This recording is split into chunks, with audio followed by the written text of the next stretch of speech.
95% of our lives are run and created by our subconscious mind programming. Imagine if your subconscious mind is running many negative, disempowering, and self-sabotaging programs. How will that 95% of your life turn out to be? Would you like help to change your subconscious programming into something that works for you and set it to attract and create everything you desire? Join Tamra Oviatt in her show Metaprogramming and the Human Biocomputer here on OMTimes, where she will connect to the source energy and change your subconscious programming by deleting your negative belief systems. Tamra is the founder of Sacred Activations, a subconscious metaprogramming modality that rewires your brain and shifts hundreds of your belief systems so you can break away from lack, pain, and suffering and take control of what you want to create in your life. Tamra has helped hundreds of thousands of people worldwide, and she is here to help you too. It's not about fighting what you don't want. It's about creating what you do want. And the only way to do that is to change and upgrade your subconscious programming. Let Tamra help you create magic in your world. Tune in every week at Metaprogramming and the Human Biocomputer. So hello everyone, I'm really happy to welcome you all here this evening to OM Live. I want to say a massive thank you to Tamra for inviting me along to be part of this with you, with the Sacred Activations and OMTime together. I would like to explain a bit about myself first of all. So this is my sign name, Ezio, and my surname is Savva. I'm a Sacred Activations practitioner and teacher. And I'm really proud to tell you my story, tell you a bit about myself. But I'll hold that for a moment. Let me just explain, first of all, that I also have an interpreter with me. Perhaps those of you who can see me on the camera are thinking, here I am, there's a lady on the camera there, this is Kate. She is my interpreter. And I'll introduce her in a moment, but first of all, let me tell you something about myself. I am profoundly deaf. I use sign language. It's a beautiful, rich language specific to deaf people. And in order to communicate with hearing people, we need to have an interpreter. So she is there for both of us, for the hearing people and the deaf people. So I am able to just sign comfortably, knowing that she is voicing me over. So let me tell you a little bit about myself. I have loved using Sacred Activation so much, it's really changed my life. So thank you for Tamra for setting up the whole thing, for setting up the website, for the activations, how to, if you want to become a practitioner, or if you want to watch the lives, they're all there, or attend a course even. You can watch the replays. You don't have to necessarily watch it right at the time, but go and have a look at the website and you can find out further information there. I'm sure Deb will put up the website for you later, so you know exactly where to go to.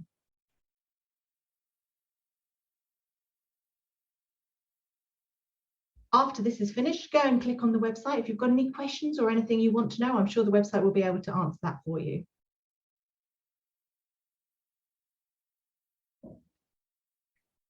Now I can start my presentation for you all.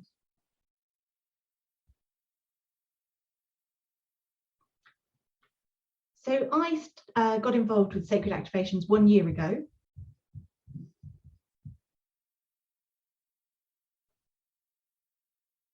LOM asked me and recommended that I got in touch and started to do the course. The topic was something really important for me, and I had no fear of making contact with the community and getting involved. And it's something I feel very strongly about, people facing their fears and challenging unfairness. I had no fear at that point because I was born deaf. I'm very confident within my community. A lot of hearing people are fascinated for a deaf person. They say, oh, how are you deaf? Why are you deaf? What happened? But for me, it doesn't really matter. I was born deaf. It's the way it is. And I'm proud to be deaf. There's a rich culture and tradition of deaf families, and I think they should all be treated equal to hearing people.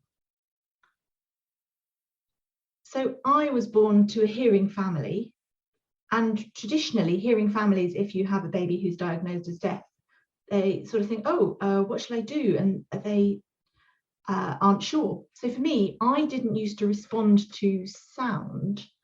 And my mother and father were like, oh, is he deaf? Is he hearing? I'm not quite sure.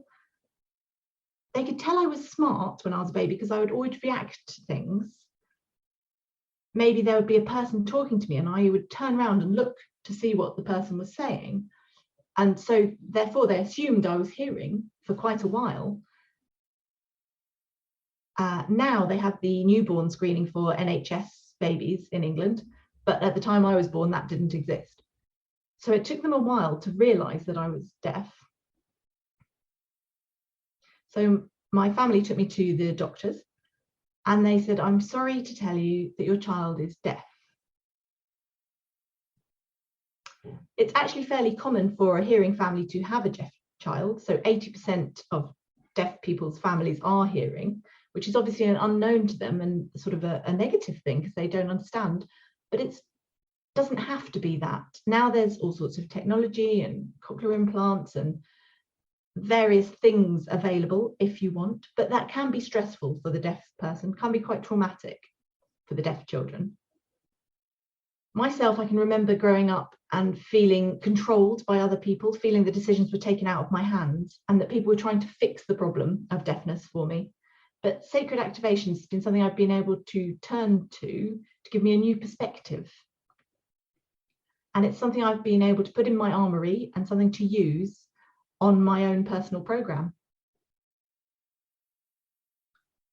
For metaprogramming, it could be something as part of your life, something for the future, something you carry with you that affects all of us as you're going along. Maybe there's barriers, maybe there's difficulties. And that's something I've experienced a lot growing up, a lot of different barriers. With sacred activations, that's helped me manage to break down those barriers and peel off the layers of issue. I think they're very valuable to include in your program to cleanse and wipe out the things you don't want to keep anymore and take them off. And that's enabled me to make big changes. Unfortunately, when I was growing up, I wasn't aware of sacred activations when I was little. And that's why I've chosen this topic now and as a vessel to tell my story to you all. So when I was young, I did feel a certain amount of stress and abuse towards me that I was unable to control. But as I got older, I was able to be more assertive and stand up against it. And with the sacred activations, I hope that it'll be able to help you as part of Om Living and Tamra's program to get past these barriers and continue.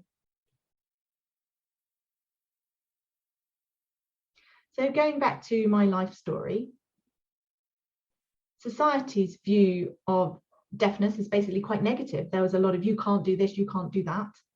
At school, there were other deaf children and we could communicate together in sign language because they were signing as well. But there was also a mix of speech as well. And obviously hearing people at school were also speaking. But in terms of the education available, that was mainly aimed at hearing people, not the deaf people. Most of the children there used English or something called SSE, which is sign language in English order, which is different from sign language. It was very difficult to get the information they were trying to convey to me because my English wasn't as high a standard and it was difficult to follow what other people were saying. And I felt that I was different from my sister. At school, she progressed very quickly. She was very academic. And I felt I was missing a lot of information. And I felt I may have been dyslexic, perhaps. I struggled to follow the written word. And also because I wasn't accessing any of the information that was being taught to me orally, I was unable to really follow everyone. So growing up in my family, my parents were generally speaking in Greek, they're of Greek extraction, and it would be difficult for me to follow what they were saying as well. I was very lucky though, my mother and my sister both learnt to sign, because one of the things that the doctor recommended was that they signed with me.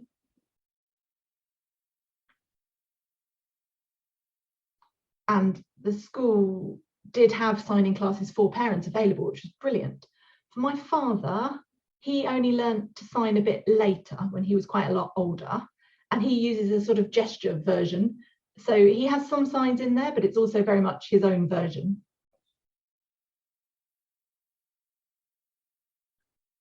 I think now, if possible, you should learn signing for the children so they can see the visual language and be able to get the information easily without struggling to understand. There's no reason why they shouldn't be academic, why they can't follow. But if you limit what the deaf children can achieve, that's going to create stress for them and difficulties in school. So when I moved to secondary school,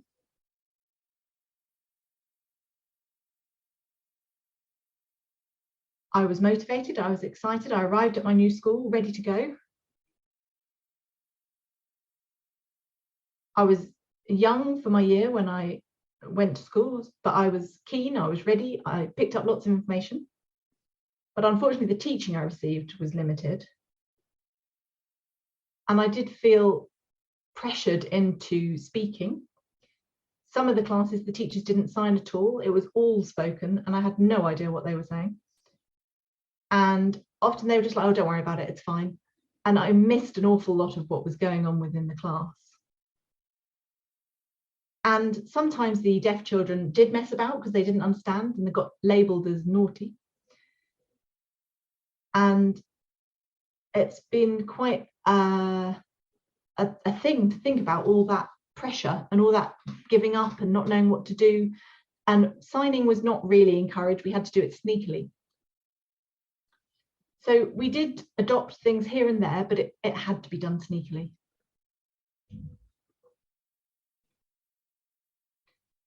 There was also sexual abuse that occurred at school.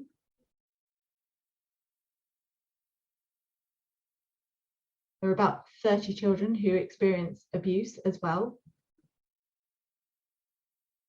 13 boys have been to court. I was one of the people involved in that, which was a very upsetting experience. We didn't really understand what was going on very much about the police and the court and the process. It was all very confusing for us at that time. For 2 years, we weren't allowed to speak about the experience. Because of the court order, we had to keep it quiet, which was very stressful for us, having to keep that inside, having to keep that information. There was also physical abuse that took place with some of the people, and their complaints were basically ignored about it. Some people have been open about it. Some teachers took the information and did something about it, but some of the schools didn't have any BSL, so it's very difficult to get that information out there. Now a lot of schools have deaf teachers and more access to BSL, so there's a lot more information out there.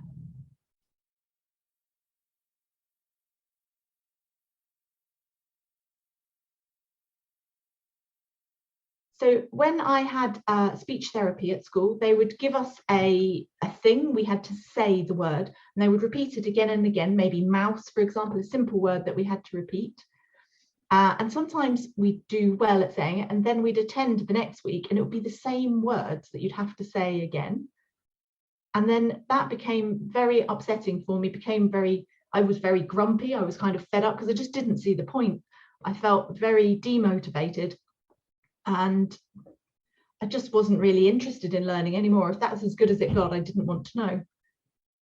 So later, I realized the power of education and the power of certificates and that it was worth having. And I met a friend, Pam Trujillo, who was very intelligent and a brilliant role model for me. And she showed me the power of learning and how to change negative experiences into more positive ones. And I was able to work my way up the academic ladder, wanting to carry on. And that resolved my bad experiences of education. Inside, I was keen. I wanted to do things. I wanted to get involved. I always wanted to be involved in campaigning.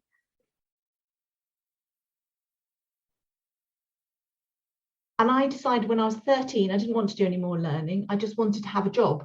I was desperate. Everyone said, no, you've got to be 16. But I saw in the newspaper an advert to be a paper boy, and you only had to be 13. I thought, brilliant, there's access to some wages. It's not much, but I'd do that. And I started it, but actually it was really difficult. It was much harder than I thought, but it was a really strong learning experience.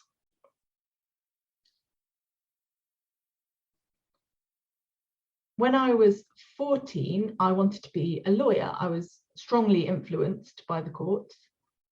And they said, no, you can't do that. That's never going to happen. And I kind of accepted it for a while. And I went to college and I did a course with a communication support worker. They didn't have brilliant signing. They had some signing, but it was frustrating. The course was really interesting, but I didn't feel I could really get to grips with it in depth because I couldn't really understand what they were trying to teach me. So to be honest, I mainly messed around because I couldn't access the information.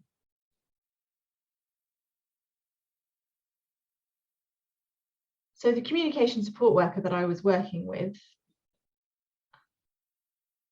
was just asking me one day, would you like to do a course at university or something? Do you want to go and do further learning? Maybe computing or something like that. I said, oh, possibly law. She was like, oh, no, you can't do law. That's never going to happen. Your English is nowhere near good enough. And I said, well, I did all right. I got a D grade. It's not an A, but, I passed English. I could do it. I mean, but she said, no, court law, it's very, very heavy jargon. It's very specific. You're not good enough. No, you won't be able to do that. And again, that made me very frustrated that people were writing me off before I began. So I was given an application form to apply for a course, and I felt pressured into applying for a computing course. So I did. I filled in the codes for 3 computing courses. And then I was thinking, well, but that's not really what I want to do. So quietly, I looked through the booklet and I found the course code for the law course, and I just added that into my list as well while I was there and sent it off. So I got an interview and I went to the university. And during the interview, I was all excited. I turned up and they asked me the questions, I answered through. And they said, so you're deaf. How's that going to work? How are you going to speak in front of the court as a barrister or a lawyer? How are you going to do that? And that made me really angry. And I said, it really doesn't matter at all. The Disability Act has adjustments. It would be fine. I could do it. I'll bring in an interpreter. I'll sign what I want to say. They'll speak it. It will be fine. And I felt actually that was like kind of, I blew my top there. So the interview went quite badly. I thought, oh dear, I've kind of ruined that. But I've said what I wanted to say. So time passed and I received a letter. And in fact, they even made me an offer to do law with computing. So I was delighted, and I didn't tell the communication support worker. I attended the university as I went along. Now, unfortunately, it wasn't a positive experience. I couldn't find an interpreter. So again, I couldn't really excel. I actually failed 7 out of 8 modules because I couldn't follow what was being explained. And then I had to go off and learn by myself instead. At that time, there was a rule of having to pay a minimum 2 hours to an interpreter. And then in the exams, you're only allowed 15 minutes with the interpreter. And they could come in and explain, this is your exam, and then they had to just go away and disappear. So that didn't help. The DDA just didn't cover what I needed it to. And again, that was something I became very frustrated about because it just didn't work for me. So I had to just do all the exams solo with no support and see what I could do. And as I went off and learned it for myself, I actually managed to pass 7 out of 8 modules, just the one that I failed. And I was delighted with that. I was really pleased. And that made me see the power of what I could achieve by campaigning myself. My family have also been very supportive about that, and the deaf community. So I've taken ideas from both of them. So, for example, my family, in 1974, there was the war in Cyprus. And my family have explained to me about a lot of the stuff that happened where people lost their lands, lost their homes. And then a few years later, my mother took me on a march against the trouble that happened in Cyprus. And there were a lot of people, it was quite a dramatic experience. People were shouting, get out to Turkey. And that really influenced me, and I was really excited to be involved with that. And that inspired me to write letters to my MP. I never imagined that I'd get a response, but I wrote a letter to the Turkish Prime Minister. And I know normally when you write to the Queen or to an MP or whoever, you send it direct to them and they pass it down to a junior who writes you a quick little response. It's not the real person themselves who replies. But in this situation, I was amazed. The Turkish Prime Minister themselves actually wrote me a response back. And I couldn't believe it. They said, hello, I'm the Prime Minister. Unfortunately, it was a slightly negative letter to what I'd said. They were like, you're a child, you don't know anything. But they said, you weren't there, you didn't know what happened. It's to do with Turkish politics. You don't know what you're talking about. It doesn't need a campaign. So they were quite irate when they wrote back to me. But I was like, oh, but they did actually write back. But at the same time, it made me think, just because it's difficult doesn't mean I should give up. I should carry on campaigning for what I feel is right.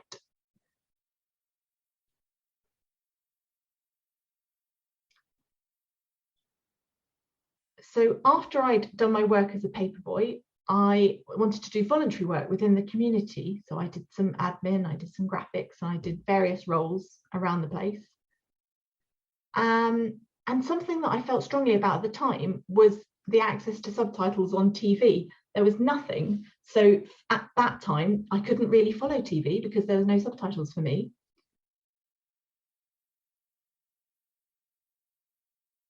So I was jealous of my sister. She could watch telly, she could laugh at it, she could access the radio, she could talk about it with other people later, and I couldn't do any of that.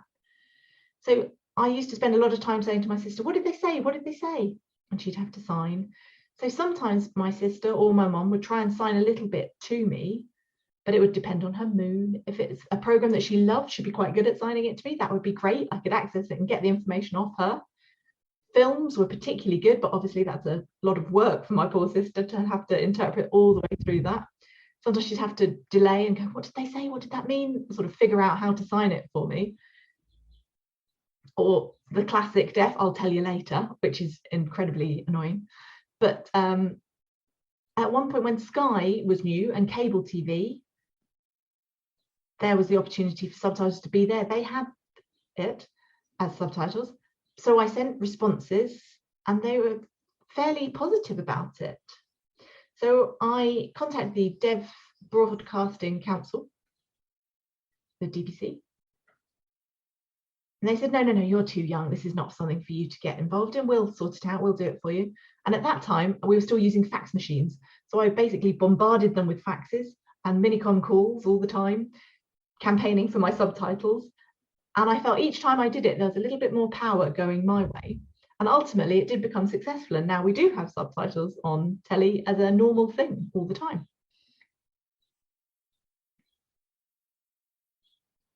So once I wrote a letter complaining about this to the Daily Telegraph, and they actually published it. And I would have never thought a deaf person would be able to get something in there, but it was amazing. Normally, we're just ignored and we don't get a chance, but somehow I made it through. And that was something I was very proud of. So I could tell it was a powerful campaign that was going to get some traction.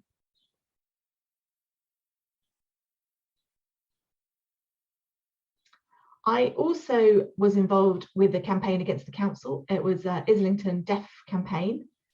My friend and I, we were still newly met at that point, but they were very strong. They were very passionate.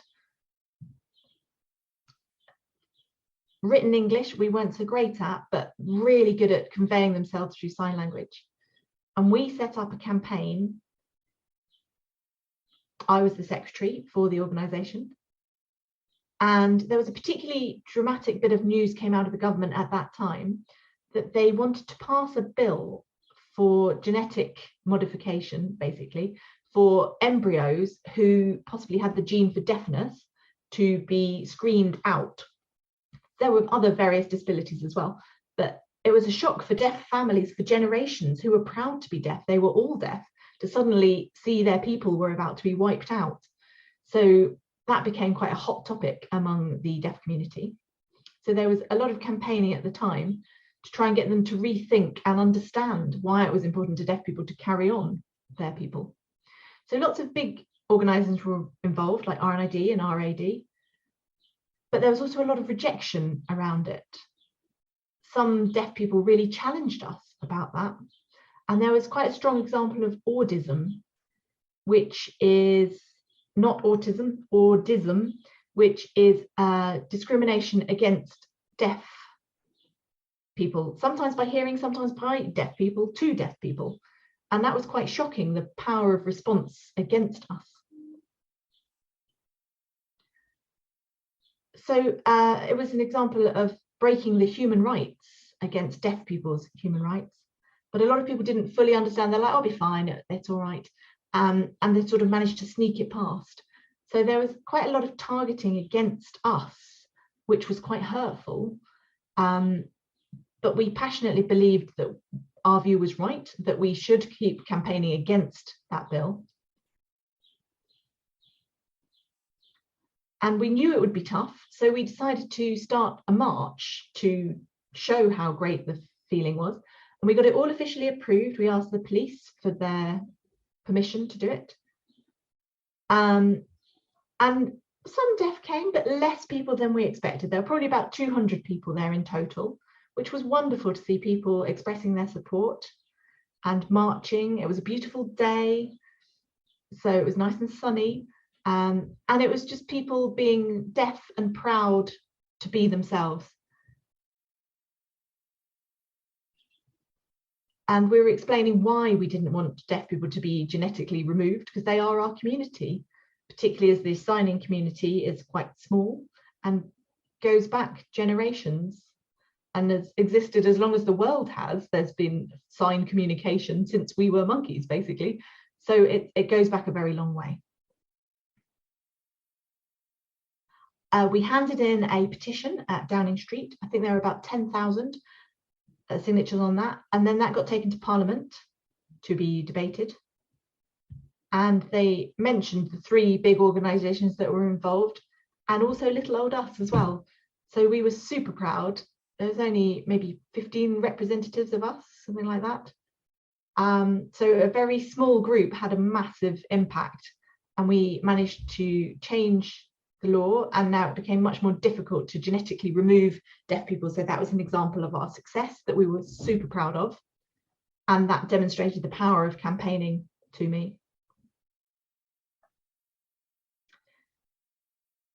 So sacred activations have really helped me to deal with negative issues, negative things, and see that love is beautiful and that you can take on the powerful positive things, and that it may be difficult, it might be a struggle, but there might be another way, and that you can also find the right path by clearing off all the things you don't need. I will speak more about that later. Unfortunately, there is still difficulty in communication between the hearing community and the deaf community. And recently there was another march for the BSL Act. In 1999 to 2000, there was a march for deaf people, the Federation of the Deaf, to support other deaf people and get recognition for BSL. So we all had placards, we were marching along, we were signing, and we did get recognition of BSL. I think there were about £1 million funding we got, but it wasn't formal recognition as such, we realised later, which was quite disconcerting, and we were quite disappointed about that. looking back, it wasn't resolved as well as we thought it might have been, and other barriers were in our way, which was sad. Very recently, in 2020, the BSL Act was finally passed, but we're yet to see how that materialises in terms of legal recognition. So the Deaf People's Campaign is not yet done. We've still got work to do. We need to continue with our campaign for that.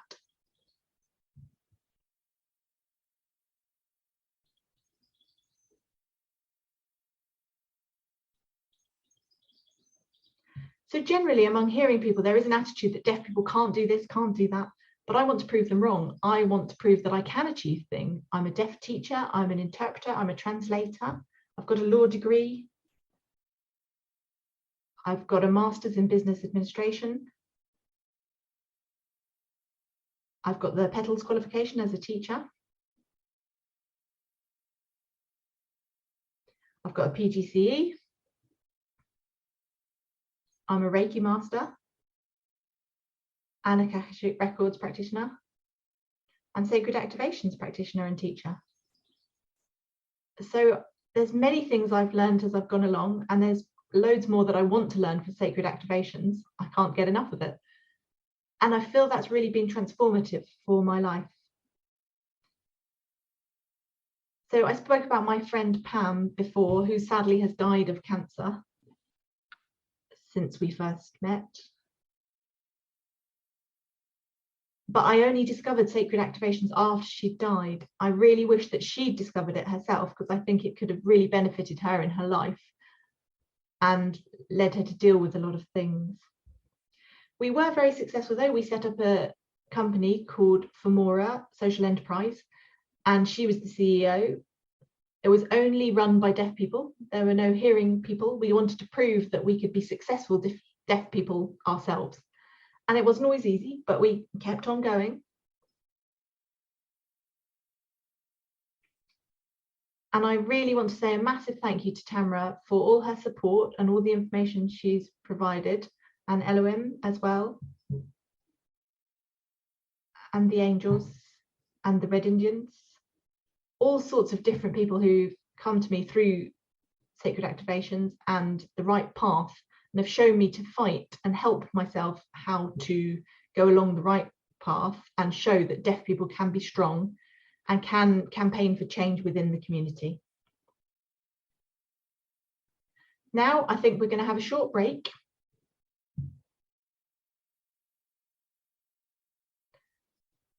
And there'll be an advert in the middle here, and then we will come back and do some Sacred Activations after that. OMTimes TV. Imagine becoming a super influencer. Reinvent yourself, invest in your brand, and then manifest your success with a robust spheric approach. OMTimes Media and Broadcasting offers a unique and multifaceted way to become the spiritual and conscious influencer you deserve to be by putting your message across our powerful platform with its proven record of integrity and excellence. Through our produced shows, OMTimes offers the opportunity to become a social media TV personality, a radio show host, an OMTimes magazine columnist, and a syndicated podcaster, all in one shot. By live streaming your show on OMTimes TV and broadcasting it across the extensive OMTimes radio and TV networks, you become more than a host. You become an ambassador and a force for positive change. OMTimes. Open yourself to the possibilities.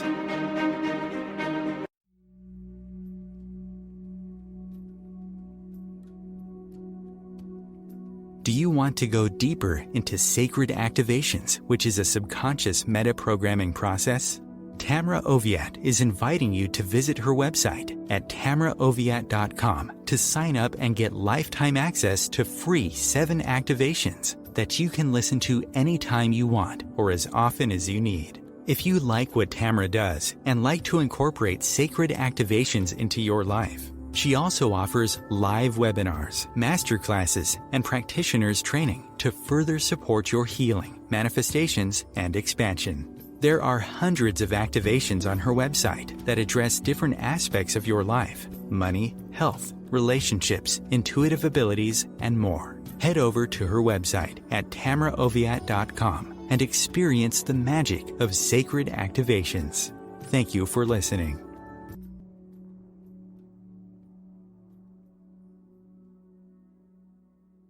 If I could be you, and you could be me for just 1 hour. If we could find a way to get inside each other's minds. Walk a mile in my shoes. Walk a mile in my shoes. Well, before you abuse, criticize, and accuse. Walk a mile in my shoes.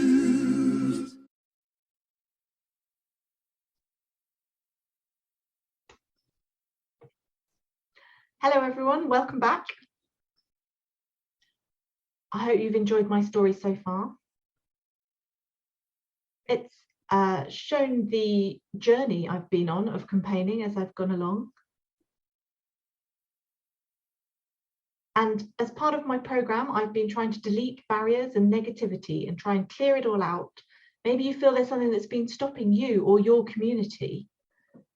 Maybe there's been a project for your community that hasn't been successful so far, it keeps failing, or maybe you keep coming up against difficulties as you go along. I hope that I'll be able to give you some sacred activations which will help you think about your own community and be relevant to the changes you need to make for your community. Maybe it's yourself, you need to be confident, you need to be assertive in order to assist them. There are thousands of programs, as Tamra says, she's explained many times, that you can access. So hopefully you will be able to join a course and practice it yourself. It's honestly changed my life. But here are some things you might want to think about. Maybe also, if you'd like to support the deaf community, take time to think about us and support us as well. We'd really appreciate it. We've been fighting for a long time. We always welcome support. It could be a race group or a disability group, whatever you're involved with, your group that you find needs support. Just be there for your community. So the sign I'm going to use here is this, and I am going to put in the activation here, and you'll sign it. There will be a delay. I'll sign it, the interpreter will have to see it, and then you can start doing the activation after that. You can shut your eyes if you're hearing and you just want to hear the voice, that's fine. Obviously, if you're deaf, you can watch the signing and come along with me that way. I will try to move forwards and backwards so you know that the activation is taking place. Hopefully that's visually helpful, and you'll also be able to hear the interpreter if you're hearing.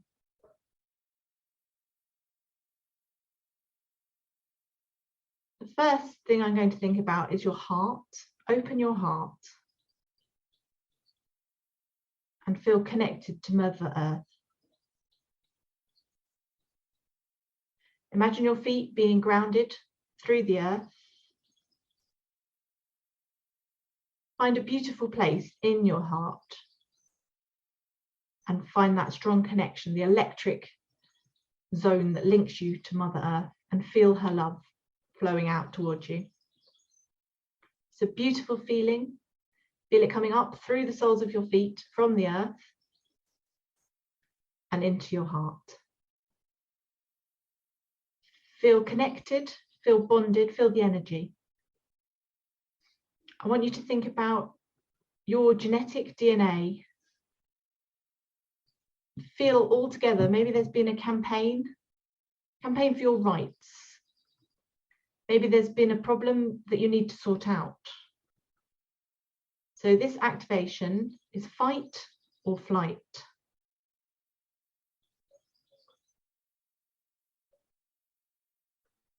Encoded to your DNA.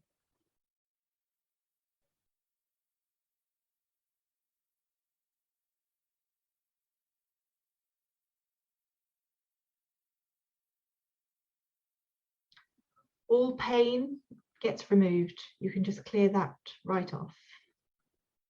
Learn how to detach yourself.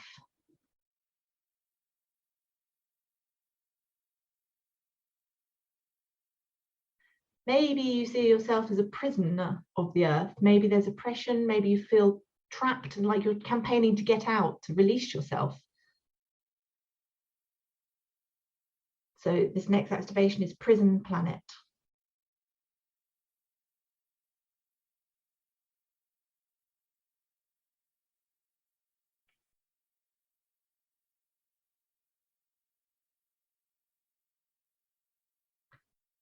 The next activation is release and separation.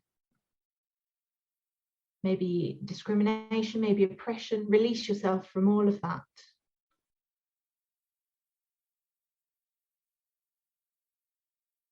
Let go of the pain, let it go.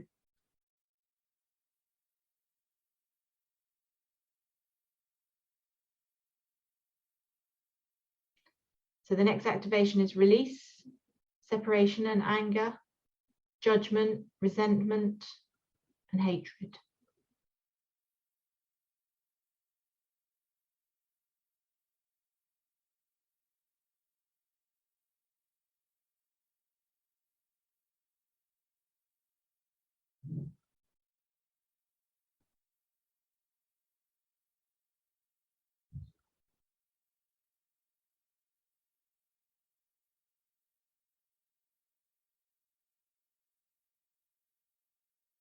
Release all the hurt or the resentment.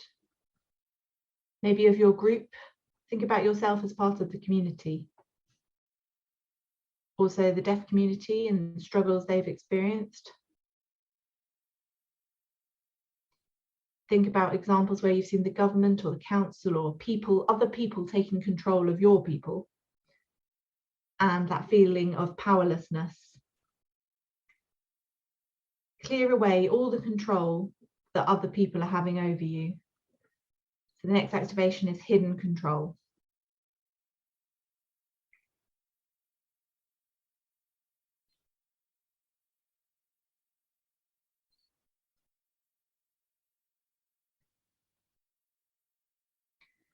Concentrate on that word, release. Feel those ties loosen.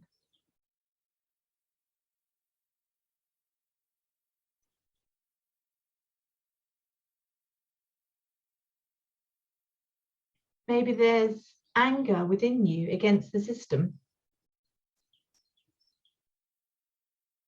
So the next activation is anger at the system.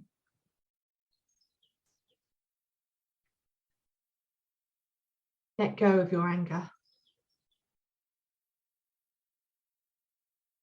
You might feel it in your heart, you might feel it in your body, you might feel physical strain from the emotion.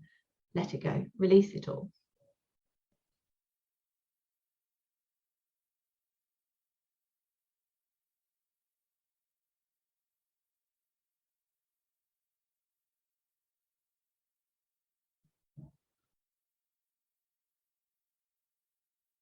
Feel the energy flowing. Feel that coming together with the energies and taking it all in. The next one, as behind me here, is falling down the ladder. Maybe you feel you're almost achieving your goal of the community there. You're getting close, but something's always trying to pull people along with you, trying to bring people, come to my cause, come and support me, struggling against it, but you just feel they just pull you back down again. Maybe you find it difficult to control. So the next activation is falling down the ladder.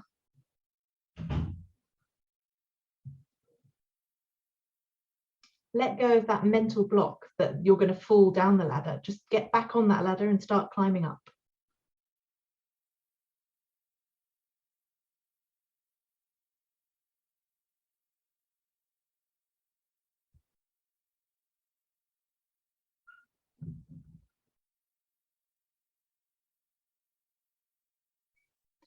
What are you afraid of?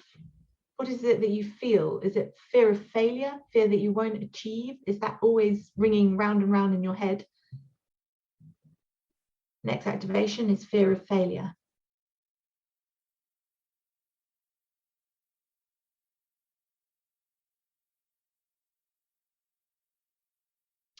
Stacking at the same time there is fear of change. Perhaps that's what you're afraid of, the change.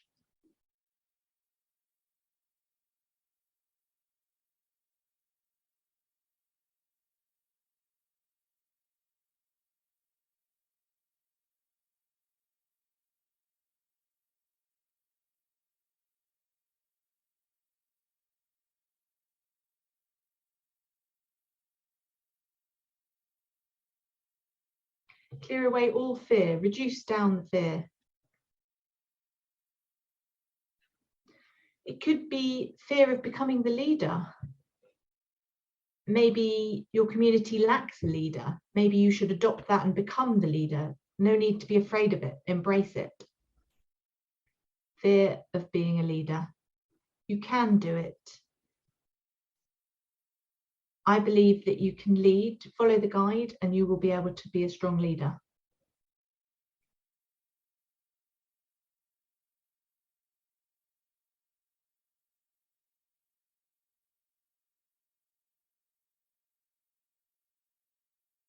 Show your confidence, show that you are brave enough to speak out your ideas. Delete that fear.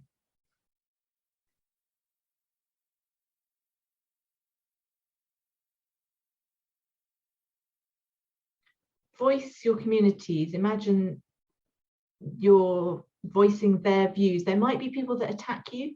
You may feel like a target for saying what you believe in. Clear that off. Maybe you feel the attacks are coming from all directions. Just let it ping off you like an arrow. Just let it shoot past and carry on. Sail by without being hurt. Be strong. That activation is, are you a target?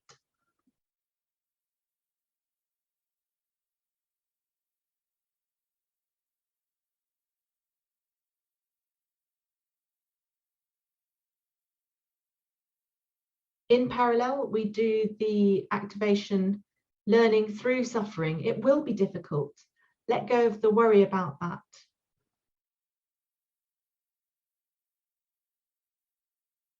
You don't have to suffer to learn.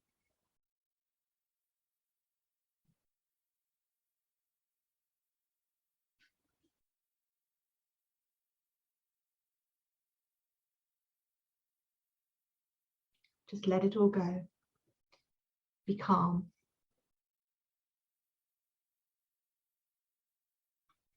Chaos to calm.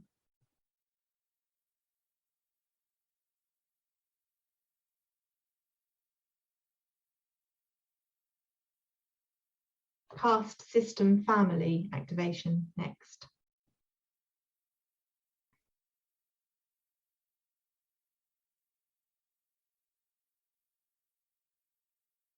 Feel the energies there. Feel you're cleansing the body. You have the control. Use the energy to let go of what's dragging you down. As I've said in my story, just be strong with your beliefs. Let go of the things that are dragging you down. Use the activations of Christ consciousness and the flower of life and 5D, the fifth dimension.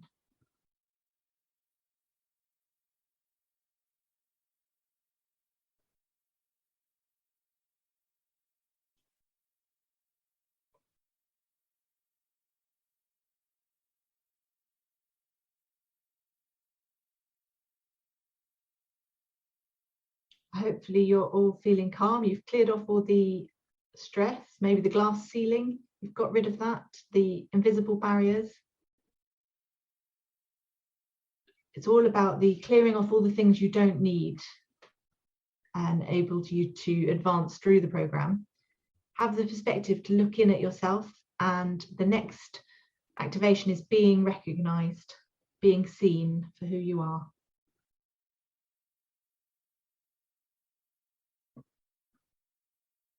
Beautiful to be recognized by your community. It's an amazing feeling.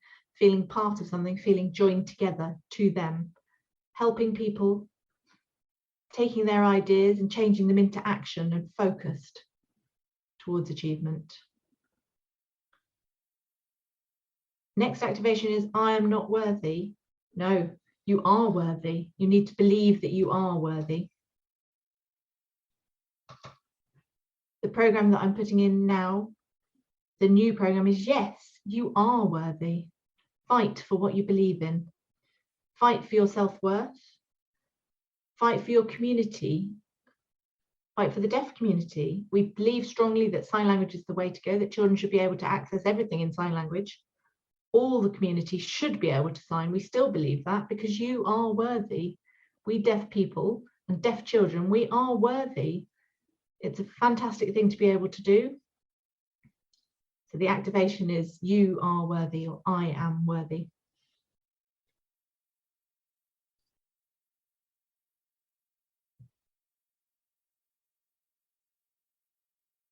Use your power, harness it. You don't have to be afraid, you don't have to be scared, you should be proud of who you are. This is the next activation, which is sacred power.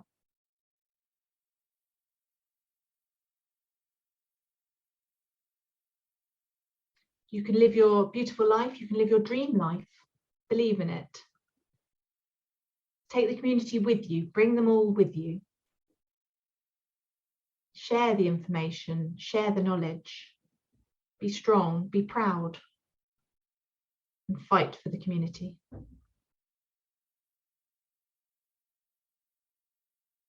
Fight on.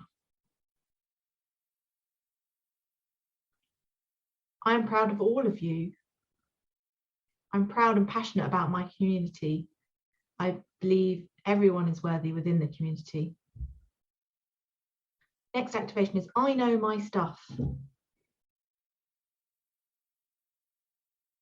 Stand up for what you believe is right. Harness your feelings, your self-belief, your strength. Communicate clearly what you need to say and believe in it. Everyone will listen to you. They can join you, get involved, work together. The more you clear off from negative beliefs, the more pure your chakra will be, and the more success will be yours.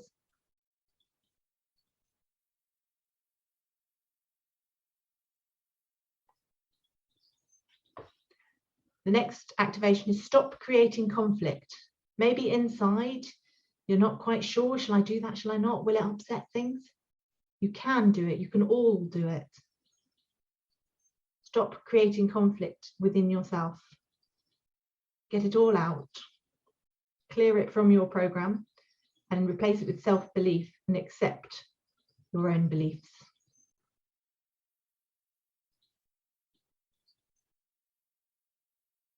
Next activation is creating your future from your past. You can see the clear road ahead of you for you and your community, the beautiful future, a peaceful life. You're happy, you're joyful. With a group, within a group, you are powerful. You can use your power to lead that group. My group is my power. The community is me. We can harness it all together as you can with all your communities.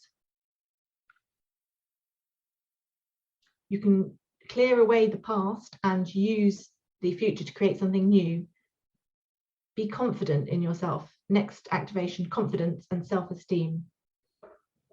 Believe in yourself 100%. I can do this 100% and I will.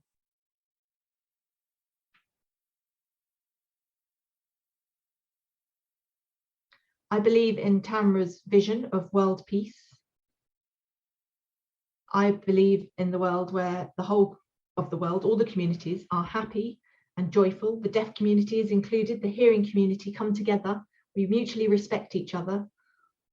All communities can do it. We can sign, we can communicate to each other. You can all do it. Just believe that you can. We need to give back and we need to make sure that there is peace. Peace and harmony activation.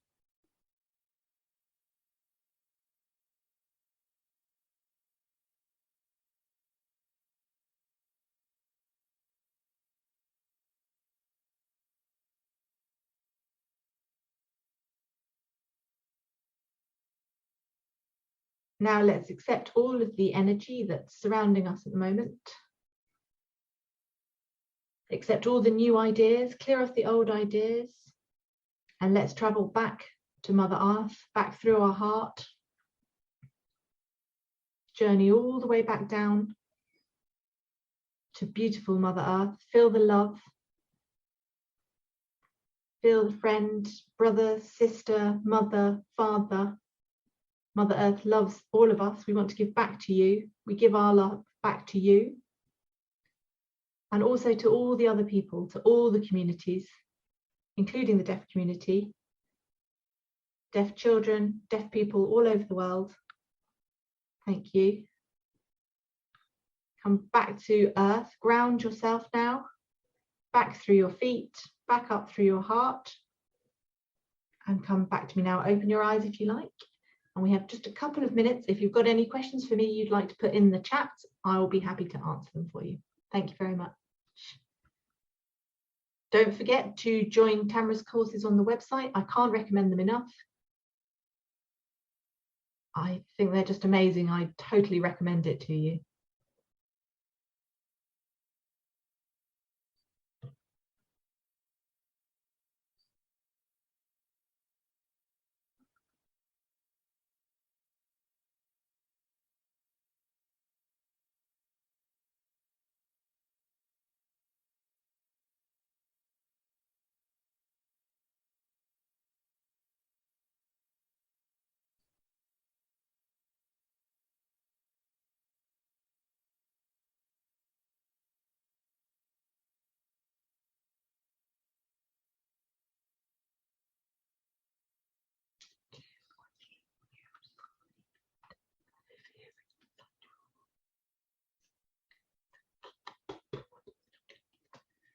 Just explaining that a lot of things are coming up in the chat. He hasn't got chat up because that covers up the interpreter. So now he can see all your comments now.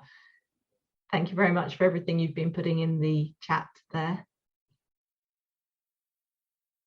Thank you for everything. Thank you everyone very much for coming.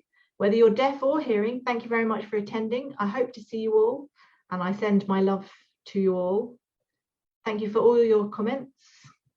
I hope to be able to join you again with another topic maybe in the future, and I hope to see you all then. Thank you. Thank you everyone. This is Deaf Goodbye. So there you go. Goodbye everybody. Thank you.